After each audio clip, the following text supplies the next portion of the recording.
เส้นขนานที่ 38 แบ่งเกาหลีออกเป็น2ประเทศมากกว่า 70 ปีแล้วแต่ความปรารถนาที่จะกลับรวมเป็นหนึ่งเดียวกันนั้นยังคงมีอยู่เสมอเกาหลีใต้ก้าวสู่สถานะประเทศที่มีรายได้ต่อหัวสูงเป็นลำดับต้นๆของโลกบรรยากาศทุกยากลำเค็ญจากสงครามไม่หลงเหลืออยู่อีกแล้วยกเว้นในความทรงจำของคนรุ่นเก่า 53년도에 휴전이 됐는데 53년도까지 떨어졌어요. 내가 중학교 다닐 때 52년도에 길거리 가다가도 엥 소리 나면 착 타고 없죠. 아니 그때는 뭐 힘들어마나 우리는 어리니까 학교를 다니는데 포 떨어지니까 그거 제일 무섭고 그 뭐 직접 파마도 배가 갈라도 창자 이렇게 나와가고 그렇게 움키고 가는 사람들 그런 것도 바라다 보고 어린 나이에 무섭다는 거지. 그러니까 그렇게 생각하죠.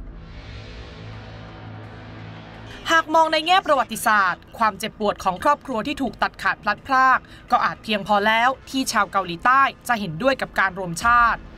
แต่ระยะเวลายาวนานเกือบชั่วอายุคนทำให้สภาพเศรษฐกิจสังคมและความเป็นอยู่เข้ามามีส่วนสำคัญต่อแนวคิดของชาวเกาหลีใต้ที่มีต่อการรวมชาติหรือพูดให้ชัดทุกวันนี้การรวมชาติอาจไม่ใช่เรื่องสำคัญอันดับหนึ่งในชีวิตของประชาชนชาวเกาหลีใต้อีกต่อไปแล้วโชคุณครูวัย 54 ปีอธิบายให้เราฟังถึงการพูดคุยเรื่องการรวมชาติในห้องเรียนที่เปลี่ยนแปลงไป젊은 세대들은 그러니까 10대나 틴스나 뭐 20s 그 10대, 20대 어쩌면 30대 정도까지는 실제로 우리가 박정희 정권 하에서는 통일 교육이 실제로 이루어지지 않았다고 봐야 되겠는데요. 그 통일은 우리가 북한 정권을 무너뜨리는 통일이었기 때문에 학생들은 북한에 대해서는 굉장히 공포감을 가지고 있거나 우리가 또는 우리가 같이 하기는 어려운 그런 정권이라고 생각하고 있어서 10대들에 대한 통일 교육이 다시 새롭게 시작되어야 되고 그 10대들은 아직 통일에 대해서는 별로 고민도 없을 뿐더러 통일에 대한 염원 같은 것에 대해서 생각해 본 적이 별로 없다고 생각이 들어요. 그래서 학생들은 물어보면 굳이 통일을 해야 되나요? 라고 10대나 20대 초반 친구들은 그렇게 생각하는 경향이 많이 있습니다. อย่างไรก็ตามในฐานะชาวเกาหลีใต้คนหนึ่งเธอก็หวังให้การรวมกันระหว่างสองเกาหลีเกิดขึ้นในที่สุดแม้จะต้องใช้ระยะเวลาและความพยายามอย่างมากก็ตาม 근데 이제 완전한 두 정권의 그 통합을 이루는 통일은 그렇게 빨리 올지는 아직은 잘 모르겠습니다. 왜냐하면 북한 정권이 워낙 오래된 정권이고 그 나름대로 오랫동안 그 지배 체제를 가지고 있어 왔기 때문에 아마 시간이 좀 더 많이 필요하지 않을까 생각합니다. การสนับสนุนการรวมชาติอาจไม่ใช่เรื่องแปลกเมื่อออกมาจากปากของชาวเกาหลีใต้วัยตั้งแต่ 50 ปีขึ้นไปเพราะเป็นวัยที่ผูกพันกับความเป็นเกาหลีเดียวและยังมีประสบการณ์ที่เจ็บปวดของการพลัดพรากแต่ในหมู่คนรุ่นใหม่พวกเขาเกิดและเติบโตหลังสงครามจึงอาจเรียกได้ว่าเป็นเรื่องแปลกหากจะหาคนที่เห็นด้วยและสนับสนุนให้เกิดการรวมชาติซึ่งส่วนหนึ่งเพราะไม่รู้และไม่เข้าใจว่าการรวมชาติคืออะไร 총 한 16명 정도 물어봤었을 때 8명 정도는 통일에 대해서 찬성을 하고 또 8명 정도는 통일에 대해서 반대를 하는 통일이 된다면 이룰 수 있는 군비 축소 문제라든지 하지만 또 반대의 경우에는 제가 찬성을 지지하면서도 또 그런 입장도 이해가 가는 것이 북한이라는 나라는 그냥 핵을 만들고 또는 우리한테 굉장히 위협적이고 전쟁이 날 수도 있는 그런 주변국 그래서 통일을 딱히 반대하기보다는 통일을 왜 해야 되는지 이유를 모르겠다고 한 친구들이 또 있었습니다. ซอนวีนักศึกษาปีที่ 4 ของมหาวิทยาลัยชื่อดังเป็นหนึ่งในคนรุ่นใหม่ที่มีความคิดสวนทาง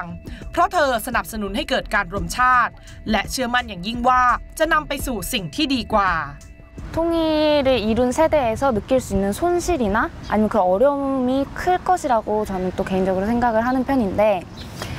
장기적으로 보았을 때는 역사적 문제를 해결하는 데 있어서나 아니면 외교적으로나 경제적으로나 훨씬 더 큰 이점을 볼 수 있을 거라고 기대하는 바가 크고요. ที่น่าสนใจจากการพูดคุยกับคนที่นี่คือเยอรมนีเป็นกรณีรวมชาติที่ถูกหยิบยกขึ้นมาพูดถึงบ่อยครั้งอาจเพราะเป็นเพียงตัวอย่างเดียวที่พอจะเห็นภาพได้ แม้โดยผิวเผินการรวมชาติระหว่างเยอรมนีตะวันออกและเยอรมนีตะวันตกกับการรวมชาติของทั้งสองเกาหลีอาจดูคล้ายคลึงกันแต่เมื่อดูรายละเอียดก็ไม่อาจพูดได้เต็มปากว่าสถานการณ์บนคาบสมุทรเกาหลีจะสามารถเจริญรอยตามเยอรมนีได้หรือหากทำได้ก็ไม่มีอะไรมารับประกันผลลัพธ์ที่จะออกมานอกเหนือจากระบอบการปกครองและปัจจัยการล่มสลายของสหภาพโซเวียตที่ครอบครองเยอรมนีตะวันออกในสมัยนั้นแล้วอีกหนึ่งประเด็นพื้นฐานที่น่าสนใจคือระยะเวลาเยอรมนีถูกตัดขาดออกจากกัน 45 ปี ในขณะที่คาบสมุทรเกาหลีถูกแบ่งแยกเป็น2ฝั่งกว่า 70 ปีแล้ว 70 กว่าปีที่ทั้งสองประเทศเหมือนกันแค่เพียงเชื้อชาติและภาษาหากการรวมชาติจะเกิดขึ้นจริงก็ต้องใช้เวลาอีกหลายปีเพื่อลดช่องว่างความแตกต่างที่เกิดขึ้นมา 제가 사실 유럽에서 공부해서 그렇긴 한데 독일 같은 경우도 독일 사람도 독일인이고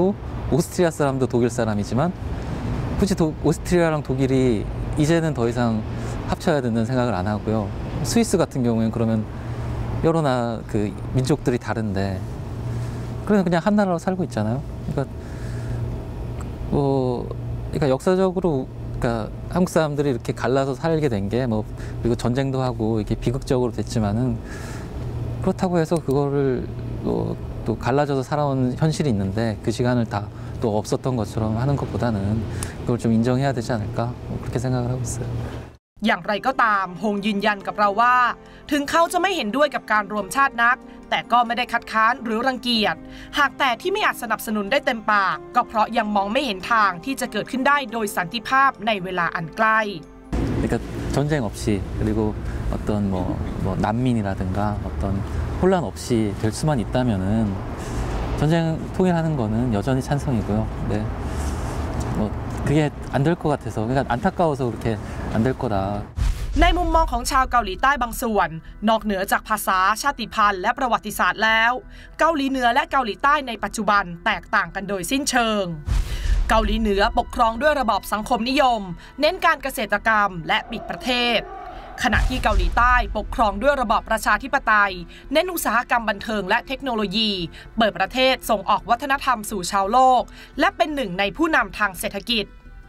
หากทั้งสองเกาหลีคิดจะรวมชาติกันจริงๆไม่เพียงแต่ต้องคิดเรื่องระบอบการปกครองและการพัฒนาอาวุธนิวเคลียร์แต่ความต่างทางเศรษฐกิจของทั้งสองประเทศจะเข้ามาเป็นอีกอุปสรรคสำคัญของการพัฒนาประเทศอย่างแน่นอนเพราะเกาหลีใต้อาจต้องใช้เม็ดเงินอัดฉีดจำนวนมากเพื่อพัฒนาเกาหลีเหนือจนอาจทำให้สูญเสียสถานะการเป็นผู้นำทางด้านเศรษฐกิจโลกและอีกสิ่งหนึ่งที่หลีกเลี่ยงไม่ได้สำหรับประชาชนชาวเกาหลีใต้ก็คือภาระการเสียภาษีที่ต้องเพิ่มขึ้นอย่างแน่นอนจึงไม่น่าแปลกใจที่คนวัยทำงานจำนวนมากจะต่อต้านการรวมชาติช่องว่างและการเห็นต่างระหว่างวัยกลายเป็นข้อแตกต่างทางความคิดที่ชัดเจนที่สุดเมื่อพูดถึงการรวมชาติเราพบกับสองพ่อลูกตระกูลควอนที่ดูสนิทสนมกันแต่เมื่อพูดถึงประเด็นการรวมชาติทั้งสองกลับอยู่กันคนละขั้ว우리나라가 원래 같은 민족인데 남과 북이 같은 민족인데 분단이 됐기 때문에 그걸 회복을 해야 되고 저는 반대예요. 왜냐면은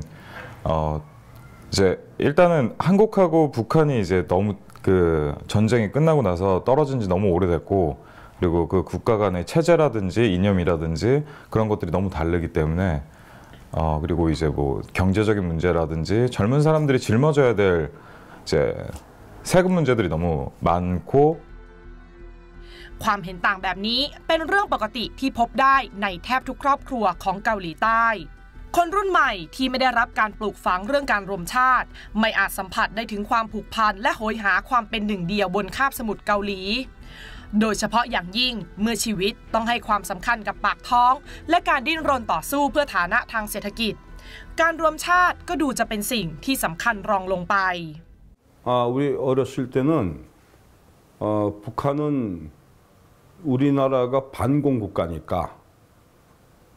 공산주의는 무조건 배격을 했던 그런 교육을 받았으니까 평화 통일을 목적으로 해서 북한 흡수하는 그런 통일 교육을 받았었어요. 어릴 때 딱히 그렇게 통일에 대해서 학교에서 정확하게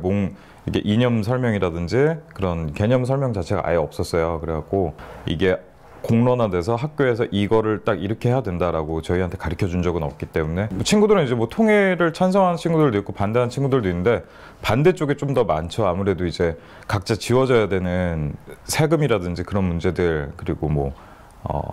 통일이 됐을 때 자기들이 이제 터전 자체가 아예 바뀌어 버리는 거니까 그게 이제 감당이 안 될 수도 있어서 그거에 대해서 좀 반대하시는 친구들도 있었죠.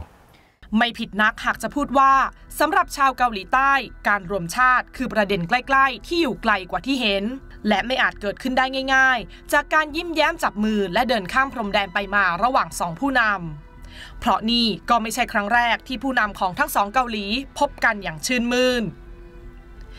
เมื่อปี 2000 คิมแดจูงประธานาธิบดีเกาหลีใต้ในขณะนั้นเดินทางเข้าพบและเจรจากับคิมจองอิลผู้นำแห่งเกาหลีเหนือบิดาของคิมจองอึนผู้นำคนปัจจุบัน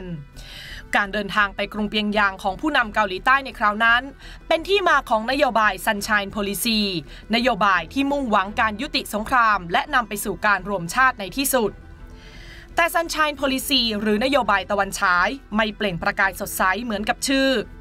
เกาหลีเหนือไม่ปฏิบัติตามข้อตกลงเกิดการวิพากษ์วิจารณ์ว่าเกาหลีเหนือนำเงินอัดฉีดที่รัฐบาลเกาหลีใต้มอบให้ไปใช้กับการพัฒนาโครงการอาวุธนิวเคลียร์ความล้มเหลวของนโยบายตะวันฉายและภาวะตึงเครียดบนคาบสมุทรเกาหลีในช่วงไม่กี่ปีที่ผ่านมาอาจเป็นอีกเหตุผลหนึ่งที่ทำให้ชาวเกาหลีใต้บางส่วนยังคลางแคลงใจและไม่อาจเชื่อมั่นได้ 100% ว่าทั้งสองชาติจะรวมกันได้อีกครั้ง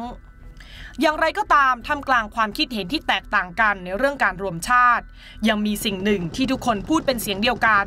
คือถึงเวลาแล้วที่คาบสมุทรเกาหลีจะกลับสู่ความสงบสุข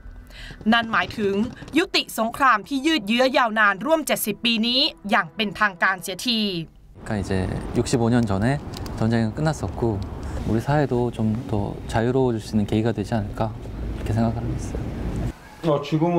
우선 당장 통일이